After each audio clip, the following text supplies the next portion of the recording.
কিন্তু তারপর আমার নবীকে বাঁচাবার জন্য আমি আর তার খাটার মধ্যে শুয়ে গেছি। যদি নবীর প্রেমে পড়ি আলিউল মুর্তাজা রাদিয়াল্লাহু তাআলা হত্যা হওয়ার জন্য তৈরি হইতে পারে, তুমি আমি সেই নবীর মুহাব্বতে পড়ে কি করলাম? আসলে তো কোনো কিছু করতে পারলাম না। বাবারা, তুমি কি দেখো না হাজারো সাহাবারা ঈমানকে রক্ষা করার জন্য, ইসলামকে রক্ষা করার জন্য দুনিয়া ত্যাগ করছে, ঈমান ইসলাম ত্যাগ করে নাই। অথচ তোমার আমার কি হইল? তুমি আমি দুনিয়ার জন্য ঈমানকে বিক্রি করিয়া ফেলাই, ইসলামকে বিক্রি করিয়া ফেলাই। আজকে সামান্য শব্দের কারণে ঈমান ইসলাম বিক্রি করিয়া ফেলাই। কিয়ামতের ময়দান আসিয়া উঠবে, হাজারা উঠবে, সুমাইয়া উঠবে। কিয়ামতের ময়দান নবী ইব্রাহিম উঠবে, মুসা উঠবে, আমার নবী উঠবে, নবী ইসমাইল উঠবে, হাজারো সাহাবারা কিয়ামতের ময়দানে উঠবে। ওই আলী রাদিয়াল্লাহু কিয়ামতের ময়দানে উঠবে, তুমি আমিও কিয়ামতের ময়দানে উঠবো। কোন লজ্জায় মাওলার সামনে দাঁড়াবো? ইয়া আইয়ুহাল্লাযীনা আমানু দুখুলু ফিস সিলমি কাফা, এ মুমিনের ইসলামের মধ্যে পরিপূর্ণ প্রবেশ করো। আজকে ইসলাম তোমার কাছে আমার কাছে ভালো লাগে না। আজকে মুসলমান অনুযায়ী মাথা সাজাই না, আজকে ইসলাম অনুযায়ী চেহারাকে সাজাই না, ইসলাম অনুযায়ী আমি পোশাক পরি না, ইসলাম অনুযায়ী আমার ঘরকে আমি সাজাই না, ইসলাম অনুযায়ী আমার মেয়েকে আমি সাজাই না, ইসলাম অনুযায়ী আমার ছেলেকে আমি সাজাই না, ইসলাম অনুযায়ী আমার দলকে আমি সাজাই না, ইসলাম অনুযায়ী আমার নেতাকে আমি মানি না। অথচ আল্লাহ ইয়া আইয়ুহাল্লাযীনা আমানু দুখুলু ফিস সিলমি কাফা, এ মুমিনের ইসলামের মধ্যে পরিপূর্ণ প্রবেশ করো। তোমার নামের মধ্যে ইসলাম থাকা চাই, তোমার শরীরের মধ্যে ইসলাম থাকা চাই, তোমার চেহারার মধ্যে ইসলাম থাকা চাই, তোমার দলের মধ্যে ইসলাম থাকা চাই। তোমার চেহারা ইসলাম অনুযায়ী, কিন্তু তোমার দল তো ইসলাম অনুযায়ী হয় নাই। তোমার চেহারা তো ইসলাম অনুযায়ী, কিন্তু তোমার নেতার মধ্যে ইসলাম নাই। তুমি পরিপূর্ণ ইসলামের মধ্যে প্রবেশ করতে পারো নাই। জনাব মুহাম্মদ রাসূলুল্লাহ সাল্লাল্লাহু আলাইহি ওয়াসাল্লাম ফরমান, আল মারউ মা মান আহাব্বা ওয়া লাহু মা কাতাসাবা, দুনিয়াতে যে যাকে মুহাব্বত করবে, যে যাকে নেতা মানবে, কিয়ামতের ময়দানে সে তার সাথী হয়ে যাবে। আল্লাহর কসম, কিয়ামতের ময়দানে আল্লাহর হাবিব আমাদের সামনে থাকবে, উলামায়ে কেরাম আমাদের সামনে থাকবে। তারা যেখানে চলে যাবে আমরাও সেখানে চলে যাব ইনশাআল্লাহ। আল মারউ মা মান আহাব্বা ওয়া লাহু মা কাতাসাবা, জনাব মুহাম্মদ রাসূলুল্লাহ সাল্লাল্লাহু আলাইহি ওয়াসাল্লাম ফরমান, মান তাশাব্বাহা বিকওমিন ফাহুয়া মিনহুম, যার সাথে যার মুহাব্বত তার সাথে তার কিয়ামত, যার সাথে যার মুহাব্বত তার সাথে তার কিয়ামত। যারা নবীকে মুহাব্বত করবা নবীর সাথে কিয়ামত হয়ে যাবে। যারা নবীকে মুহাব্বত করবা, সুন্নাত অনুযায়ী চলবা, কবরে যাওয়ার পরে জনাব মুহাম্মদ রাসূলুল্লাহ সাল্লাল্লাহু আলাইহি ওয়াসাল্লামের রওজার সাথে সুরাক হয়ে যাবে, রাস্তা হয়ে যাবে। ফেরেশতারা প্রশ্ন মান হাজার রজুল, চেন ওই ব্যক্তিকে। যুবক দেখবে নবীর মাথার সাথে তার মাথার মিল, নবীর চেহারার সাথে তার চেহারার মিল, নবীর পোশাকের সাথে তার পোশাকের মিল, নবীর দলের সাথে তার দলের মিল, নবীর নীতি আদর্শের সাথে তার নীতি আদর্শের মিল, নবীর সাথে তার নেতার মিল। উম্মি বলবে যে আমার নবী জনাব মুহাম্মদ রাসূলুল্লাহ সাল্লাল্লাহু আলাইহি ওয়াসাল্লাম আমার মাওলার ডাক দিয়ে সাদাকা দিয়ে আমার বান্দা সত্য কথা বলছে। ওয়া আফরিশুল ফরাশা মিনাল জান্নাহ ওয়া আলবিসু মিনাল জান্নাহ, আমার বান্দা বান্দির গার মধ্যে জান্নাতের পোশাক লাগায়া দে, জান্নাতের বিছানা বিছায়া দে, জান্নাতের নাজ নিয়ামতের দ্বারা গোটা কবরটাকে ভরিয়া দে। আল্লাহ তুমি কবুল করিয়া নাও। সম্মান ইজ্জতের পরিবর্তে সমস্ত মানুষের সামনে আমাকে উলঙ্গ করিয়া ফেলানো হয়েছে। আরাম আয়েশের পরিবর্তে আমার অবস্থা আমার মাওলা আমার উপর রাজি না বেজার। আমার মাওলা আমাকে দেখি কি দেখে না। মুসা আলাইহিস সালাতু ওয়াস সালাম বলেন, আসিয়া রে, গোটা জান্নাতের দরজা তোমার জন্য খোলা হয়ে গেছে, গোটা ফেরেশতারা তোমার দিকে তাকায় আছে, খোদ আমার মাওলা তোমার অপেক্ষায় আছে। তুমি এই মুহূর্তে যেই দোয়া করবা সেই দোয়া আমার মাওলায় কবুল করবে। তুমি জলদি দোয়া করো। আসিয়া আলাইহিস সালাতু ওয়াস সালাম আল্লাহর কাছে দোয়া করলেন, রব্বি ইবনিল ইনদাকা বাইতাম মিনাল জান্নাহ ওয়া নাজ্জিনি মিন ফিরআউনা ওয়া আমালিহি ওয়া নাজ্জিনি মিনাল কওমিজ জালিমিন। মাওলা হে, এই কষ্টের পরিবর্তে, এই অপমানের পরিবর্তে, এই সাধনার পরিবর্তে আমি যদি শুধু তোমার কাছে জান্নাত চাই, জান্নাত পাই, আমার কলিজায় মানবে না, আমি সহ্য করতে পারবো না। যদি জান্নাতের মধ্যে গিয়া তোমাকে না পাই, ওই জান্নাত আমার জন্য জাহান্নাম হয়ে যাবে। রব্বি ইবনিল ইনদাকা বাইতাম মিনাল জান্নাহ, মাওলা জান্নাতের মধ্যে তোমার নিকটে আমার জন্য একটা ঘর বানাইয়া দাও, যেই ঘরটা তোমার কাছে হবে, যেই ঘরের থেকে আমি তোমাকে দেখতে পাবো।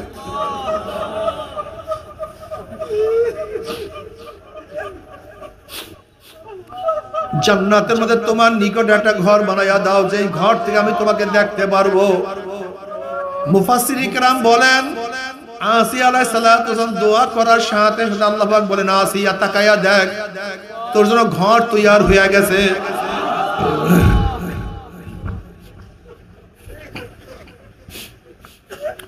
দুই ব্যক্তিকে আল্লাহ পাক যেটা অবস্থায় আসমানে নিয়ে গেছেন, একজন ঈসা আলাইহিস সালাতু ওয়াস সালাম, একজন আসিয়া আলাইহিস সালাতু ওয়াস সালাম। এ আমার পর্দালে মা বোনেরা, আসিয়া আলাইহিস সালাতু ওয়াস সালাম মাওলাকে পাওয়ার জন্য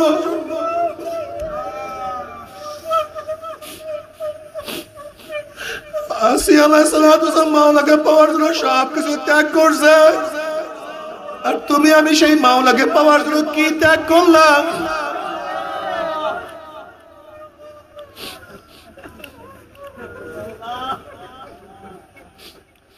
এ আমার মা বোনেরা, সুমাইয়া রাদিয়াল্লাহু তাআলা আনহা ইসলামের মধ্যে সর্বপ্রথম শহীদ। আল্লাহ, ইসলামের মধ্যে সর্বপ্রথম শহীদের মর্যাদা কোনো পুরুষ অর্জন করতে পারে নাই। ইসলামের মধ্যে সর্বপ্রথম শহীদের মর্যাদা সুমাইয়া রাদিয়াল্লাহু তাআলা আনহা অর্জন করছেন। এই সুমাইয়া রাদিয়াল্লাহু তাআলা আনহার লজ্জা স্থানের মধ্যে আবু জাহেল তিন নিক্ষেপ করে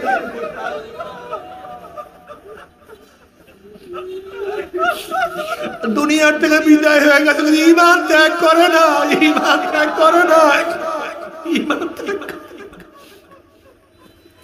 ও আমার মা বোনেরা, হযরত হাজর আলাইহিস সালাতু ওয়াস সালাম মাওলার প্রেমে পড়িয়া, মাওলার মহব্বতে পড়িয়া ওই বাচ্চা কি নিয়ে কাবা শরীফের ওই জায়গায় বনবাস স্বীকার করছে। ঈমান ছাড়ে নাই।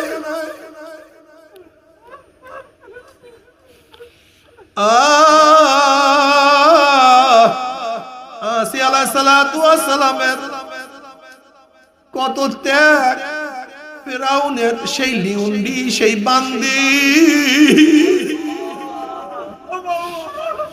ঈমান আনার জন্য তাকে আগুনের মধ্যে জ্বালাইয়া দেওয়া হয়েছে, তৈলের মধ্যে ভাজা করিয়া বানাইছে, কিন্তু ঈমান ত্যাগ করে নাই। ও মুসলমান বাবারা, নবী ইব্রাহিম আলাইহিস সালাতু ওয়াস সালামকে নমরুদ আগুনের মধ্যে ফালাইয়া দিছে, ঈমান ত্যাগ করে নাই। নবী মুসা আলাইহিস সালাতু ওয়াস সালাম মিশর থেকে ভাগাইয়া দিছে, ঈমান ত্যাগ করে নাই। আমার নবী আলাইহিস সালাতু ওয়াস সালামকে কত রক্তাক্ত করছে, তায়েফের মধ্যে কত রক্ত ঝরাইছে, ঈমান ছাড়ে নাই। 3 বছর শিয়াবে আবু তালেবের মতো অবরুদ্ধ করিয়া রাখছে, সেখানে মুসলমান মেয়েরাও ছিল, না খাইতে খাইতে তাদের বুকের স্তম্ভ শুকিয়ে গেছে, বাচ্চারা দুধ না পাইয়া ঠাট্টা মারিয়া চিল্লান দিছে, ঈমান ত্যাগ করে না। ও যুবক বাবারা, এ আমার মুসলমান যুবক বাবারা, ও মুসলমান যুবক বাবারা, খুব ভালো মতো বোঝার চেষ্টা করো। যদি ইসমাইল আলাইহিস সালাতু ওয়াস সালাম মাত্র অল্প বয়সে ফালাম্মা বালালা মাহু সাইয়া, মাত্র যখন বাবার পিছনে পিছনে হাঁটা শুরু করছে, বাবার কাজে কিছুটা সাহায্য করা শুরু করছে, তার মানে 7, 8, 9 বছর বয়স যখন ইসমাইল আলাইহিস সালাম হয়ে গেছে, সেই ইসমাইল আলাইহিস সালাম মাওলার প্রেমে পড়িয়া যদি ছুরি নিচে নিজের গর্দানকে ঝুঁকাইয়া দিতে পারে, তুমি আমি সেই মাওলাকে পাওয়ার জন্য কি ত্যাগ করলাম? কোনো ত্যাগ করি না। আজকে 5 ওয়াক্ত নামাজ পড়তে পারি না। যখন জনাবে মুহাম্মদ রাসূলুল্লাহ সাল্লাল্লাহু আলাইহি ওয়াসাল্লাম হিজরত করবেন, জনাবে মুহাম্মদ রাসূলুল্লাহ সাল্লাল্লাহু আলাইহি ওয়াসাল্লামের বিছানার মধ্যে হযরত আলীউল মুর্তজা রাদিয়াল্লাহু তাআলা শোয়াইয়া নবী আলাইহিস সালাতু ওয়াস সালামের চাদর দিয়ে আবৃত করিয়া রওনা করছে। কাফেররা নবী আলাইহিস সালাতু ওয়াস সালামকে খোঁজার জন্য যখন আসছে, আলী রাদিয়াল্লাহু বলেন, আমি নিশ্চিত ছিলাম যে আমি দুনিয়াতে বাঁচব না, নবীকে না করি আমাকে তারা হত্যা করবে।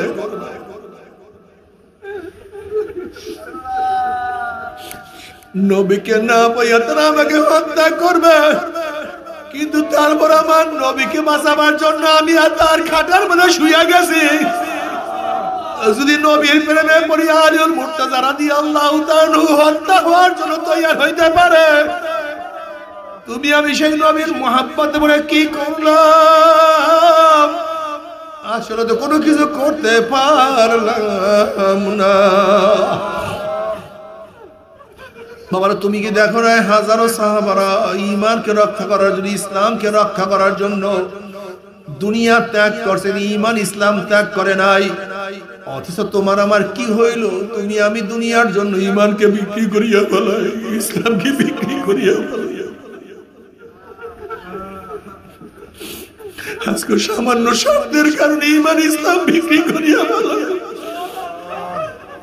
কিয়ামতের ময়দানে আসিয়া উঠবে, হাজরা উঠবে, সুমাইয়া উঠবে। কিয়ামতের ময়দানে নবী ইব্রাহিম উঠবে, মুসা উঠবে, আমার নবী উঠবে, নবী ইসমাইল উঠবে, হাজারো সাহাবারা কিয়ামতের ময়দানে উঠবে।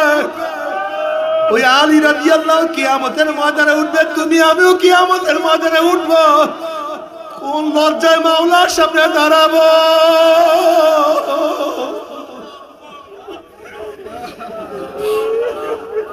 কোন লজ্জায় দাঁড়াবো?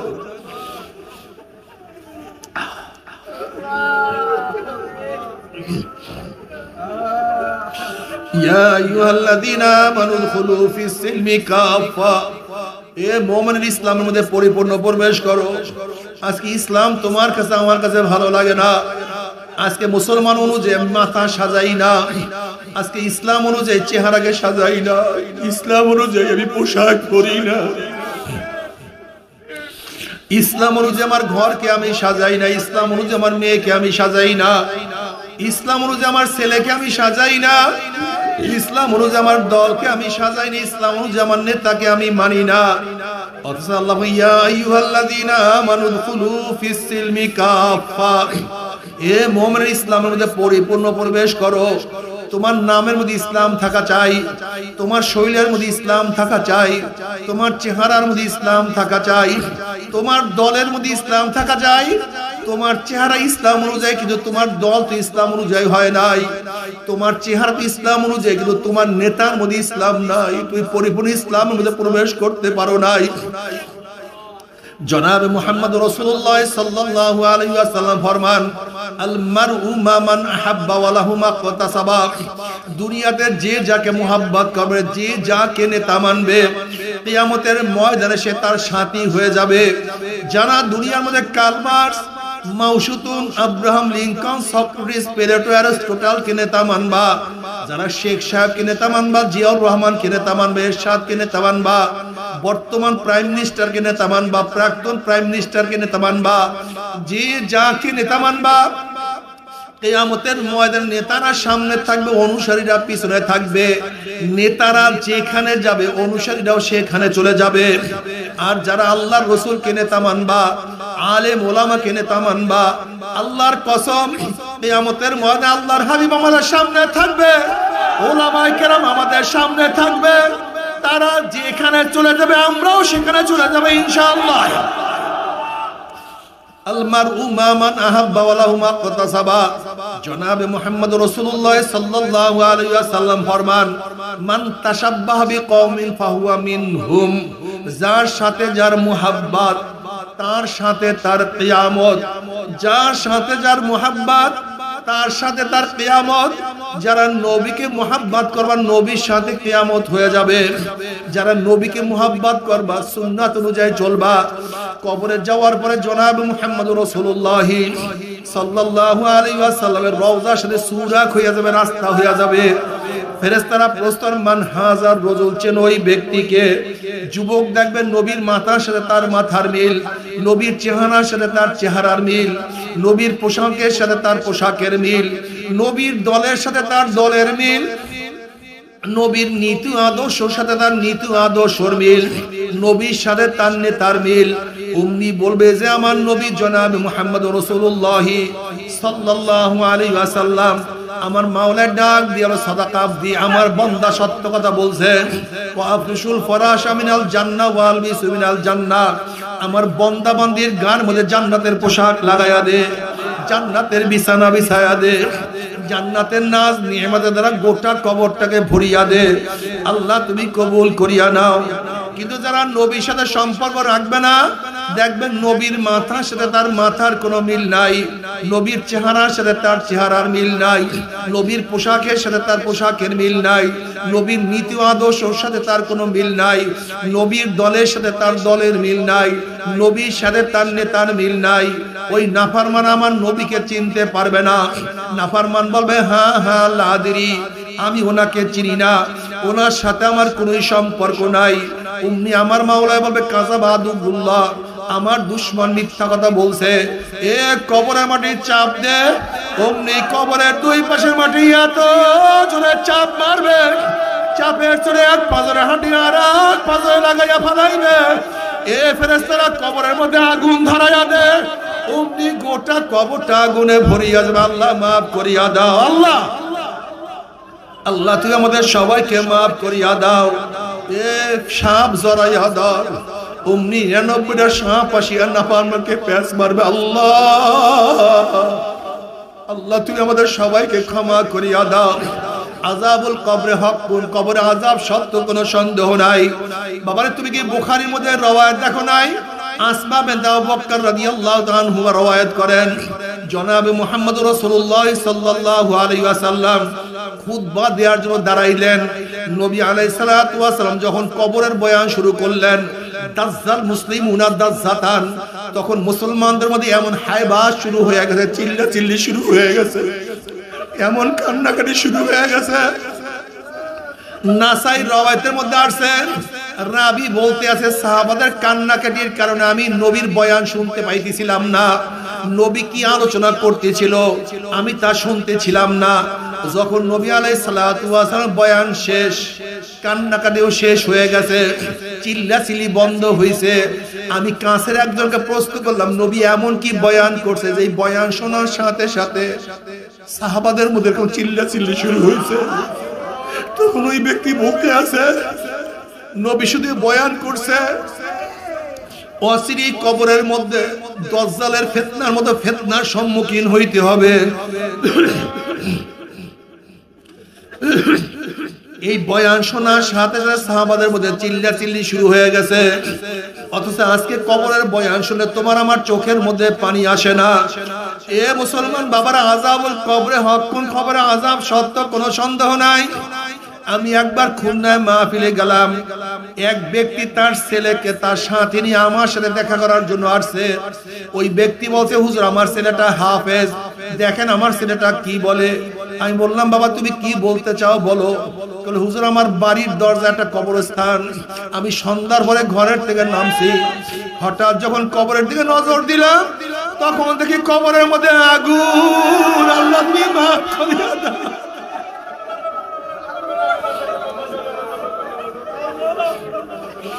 নাফরমানের দলেরা কত কবরের মধ্যে আগুন দেখা যায়, কত কবরের মধ্যে ধোঁয়া দেখা যায়। কত কবর মধ্যে সাপ বিচ্ছু দেখা যায়, কত কবরের মধ্যে 1 বছর 100 বছর 1000 বছর পরও কাপনের কাপন সহ লাশ তাজা পাওয়া যায়। এরপরে তোমার মাথার মধ্যে কিছু ঢুকবে না, এরপরে তোমার বুঝে আসবে না আসলে তোমার কপাল খারাপ হয়ে গেছে, তোমার কপাল খারাপ হয়ে গেছে। ফাগুশাইনাহুম ফাহুম লা ইউবসিরুন, ফাগুশাইনাহুম ফাহুম লা ইউবসিরুন, ফাগুশাইনাহুম ফাহুম লা ইউবসিরুন। ختم الله على قلوبهم وعلى سمعهم وعلى أبصارهم غشاوة وسواء عليهم أنذرتهم أم لم تنذرهم لا يؤمنون। আমার মাওলা তাদের কলমের মধ্যে মোহর লাগাইয়া দিয়েছে, আল্লাহ পাক চক্ষুকে অন্ধ করিয়া দিয়েছে।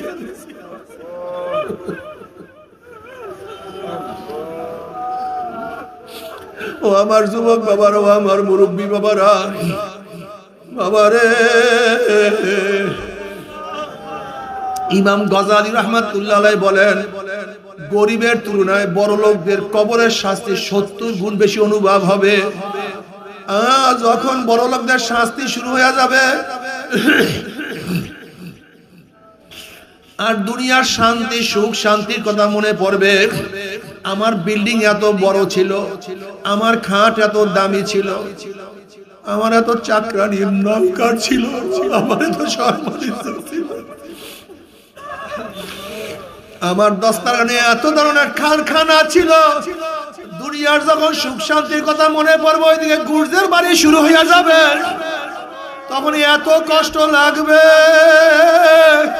ওই কষ্ট সহ্য করতে পারবে না। আল্লাহ, আল্লাহ তুমি আমাদের সবাইকে মাফ করে দাও। ও আমার যুবক বাবারা, ও আমার পর্দার মা বোনেরা, তুমি কোন ক্লাসে পড়ো? হুজুর আমি তো 8-এ পড়ি। তুমি কি দেখো না কত 8-এর সন্তান আমার মাওলার পাগল, তুমি কেন পারবা না? বাবা, আমি একবার সফরে গেলাম মুন্সিগঞ্জে, একটা ছেলে আমার সাথে সাক্ষাৎ করার জন্য আসছে, দেখা করার জন্য আসছে। দেখি পাগড়ি পরা, লম্বা জামা, কত সুন্দর। আমি বললাম, বাবা তুমি কোন মাদ্রাসায় পড়ো? হুজুর আমি তো মাদ্রাসায় পড়ি না, আমি স্কুলে পড়ি। আমি বললাম, মাশাআল্লাহ, তোমার এই হালাত কিভাবে হইলো?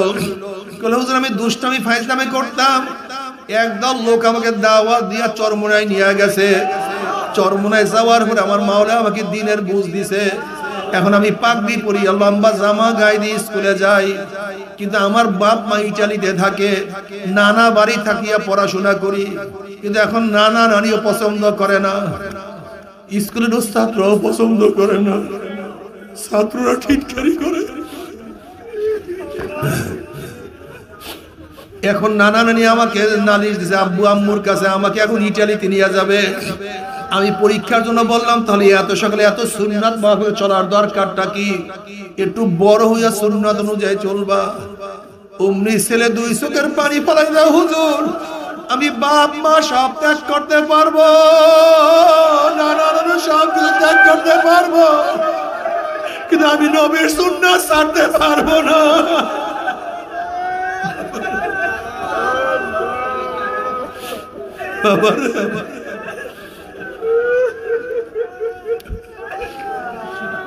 আমার কিছু না,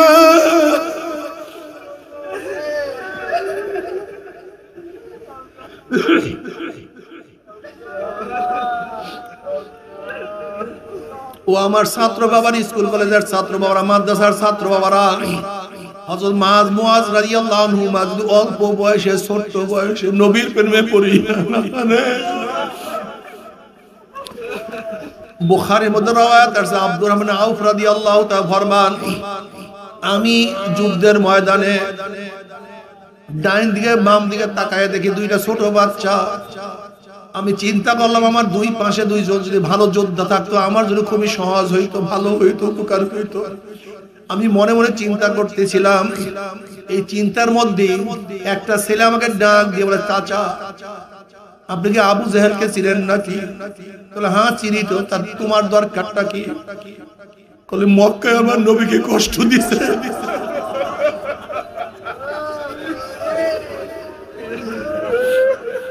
আবু জাহেল মক্কায় নবীকে কষ্ট দিছে, সেই প্রতিশোধ নেওয়ার জন্য আমি আসছি।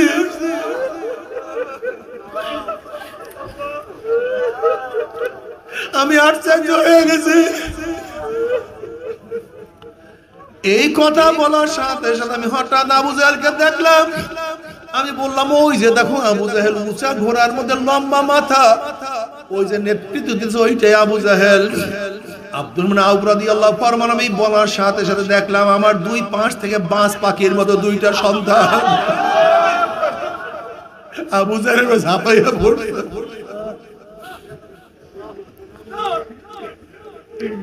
একজনে ঘোড়ার পায়ের উপর আঘাত করছে, আর একজন আবু জাহেলের উপর আঘাত করছে। আবু জাহেল তার উপর আঘাত, তাদের উপর আঘাত করছে।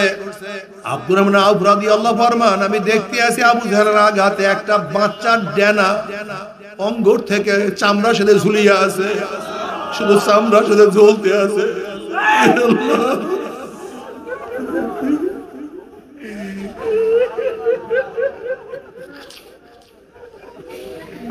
আমি দেখি ওই চামড়ার ঝোলার কারণে বাচ্চাটা আর যুদ্ধ করতে পারতে আছে না। হঠাৎ আমি দেখলাম ওই বাচ্চাটা ওই পাউটা ওই হাতটাকে পা নিচে নিয়ে ঝাটকা মারিয়া সিরিয়া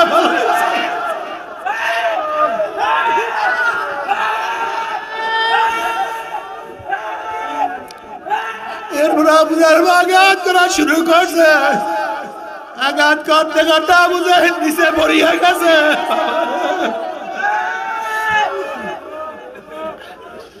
ও মুসলমান সন্তানেরা, তোমাদের পূর্বসূরীদের ইতিহাস কি আর তোমাদের ইতিহাস কি রে বাবা?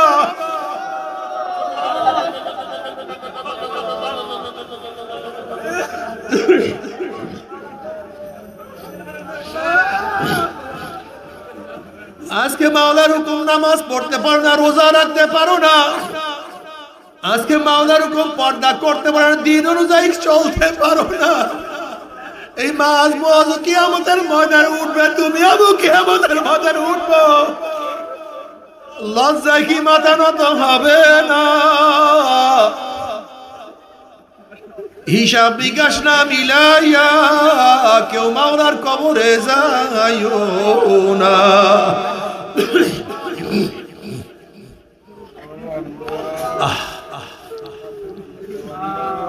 আজকে মুসলমান সন্তান নামাজ পড়ে না, অথচ জনাবে মুহাম্মদ রাসূলুল্লাহ সাল্লাল্লাহু আলাইহি ওয়াসাল্লাম ফরমান, আল ফারকু বাইনাল আবদি ওয়াল কুফরি তারকুস সালাহ। মুমিন এবং কাফেরের মধ্যে পার্থক্য, মুমিন নামাজ পড়ে, কাফেররা নামাজ পড়ে না। মুমিন আল্লাহর সামনে দাঁড়ায়, কিন্তু বেঈমানরা আল্লাহর সামনে দাঁড়ায় না। মুমিন আল্লাহর সামনে নত হয়, রুকু দেয়, কিন্তু বেঈমানরা রুকু দেয় না। মুমিন তার চার আঙ্গুল কপালটা আমার মাওলার কুদরতি পায়ের মধ্যে ঠেকাইয়া সিজদা করে, কিন্তু বেঈমানরা সিজদা করে না। এক কথায় মুমিন নামাজ পড়ে, বেঈমানরা নামাজ পড়ে না। আজকে হাজারো মুসলমানের সন্তান নামাজ পড়ে না। আজকের থেকে নিয়াত করো না, আমি আর বেঈমান থাকবো না। আজকের থেকে নামাজ আর কাজা করব না ইনশাআল্লাহ। কে কে নিয়াত করবো? নারা তাকবীর, আল্লাহ। হাত থেকে পুরা উঁচা করো, মাওলাকে দেখো, মাওলা রে,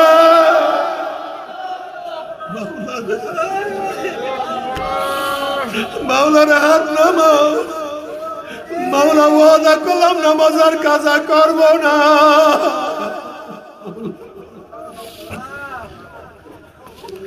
বাবার এক ওয়াক্ত নামাজ কাজা করলে, ইচ্ছা করি এক কাজা করলে 2,88,00,000 বছর জাহান্নাম ভোগ করতে হবে।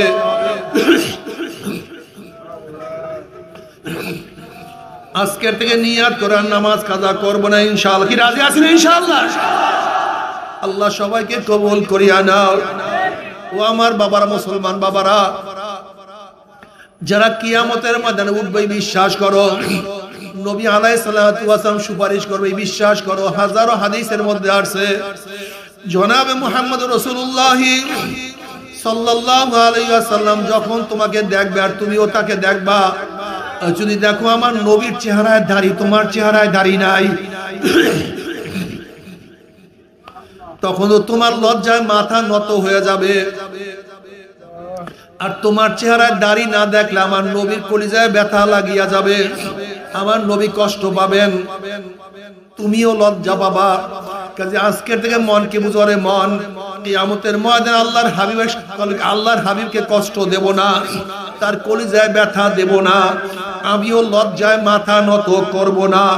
ওয়াদা করলাম রে মন, আমার স্ত্রী বেজার হয় হোক, আমার বন্ধু বেজার হয় হোক, আমার সমাজ লজ্জা পায় পাক, আমার যা কিছু যায় সব যাক, আজকে থেকে নবীর চেহারার দাড়ির মধ্যে আর পোষ মারব না ইনশাআল্লাহ। কে কে নিয়াত করতে পারে? নারা তাকবীর। আল্লাহ তুমি সবাইকে কবুল করিয়া নাও। আমার যুবক বাবারা, দাড়ি রাখলে দেখবে এত মজা, আর দাড়ি কাটতে পারবা না। মনে করতে হুজুর দাড়ি রাখলে মেয়েরা বিবাহ বসবে না, দাড়ি দেখার পরে যেই মেয়ে বিবাহ বসবে না ওইটা তো মুসলমান, ওইটা শয়তান। ওই শয়তান বিবাহ করলে তোমার খসরাত দুনিয়া ওয়ালা আখিরা, দুনিয়াও বরবাদ আখিরাত বরবাদ। কাজে শয়তানকে আমি বিবাহ করতে চাই না, আমি মুসলিম নারীকে বিবাহ করব ইনশাআল্লাহ। কি রাজি আছেন ইনশাআল্লাহ? আল্লাহ তুমি কবুল করিয়া নাও। এরপর আল্লাহ পাক কাউকে জান্নাত কাউকে জাহান্নামের ফয়সালা দিয়া দিবে। জান্নাতে যাওয়ার পরে জান্নাতীরা আনন্দ ফুর্তির মধ্যে লিপ্ত হয়ে যাবে। আল্লাহ কবুল করিয়া নাও। আর জাহান্নাম থেকে ধাক্কা মারিয়া জাহান্নামে ফালাইয়া দেওয়া হবে। জাহান্নাম থেকে ফালাবার পরে 70 বছর পর্যন্ত জাহান্নাম নিচে যাইতেই থাকবে, যাইতেই থাকবে।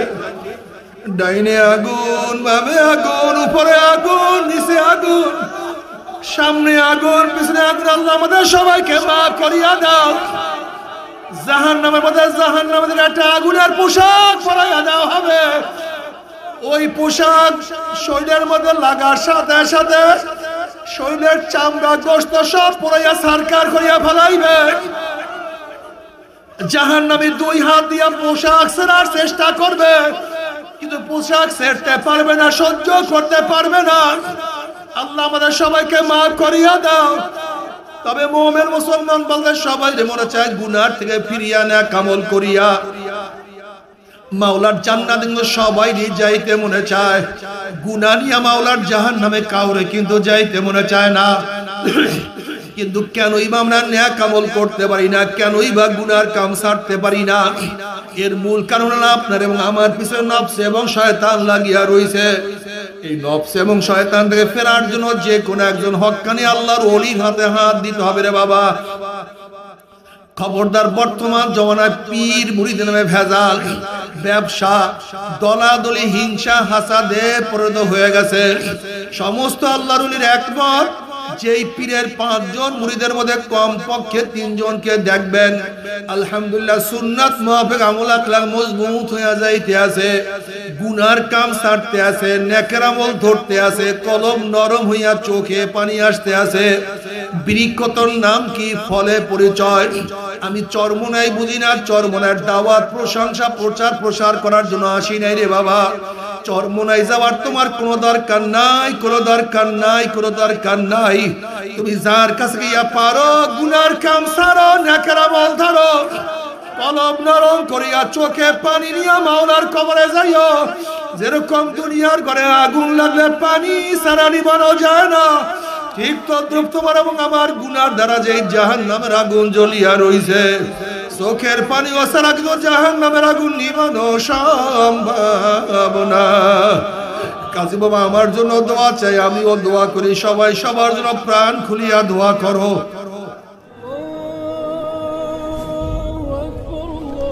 নিউ উজানি টিভি, সুস্থ সাংস্কৃতিক প্রত্যাশায় আপনাদের সেবায় নিয়োজিত।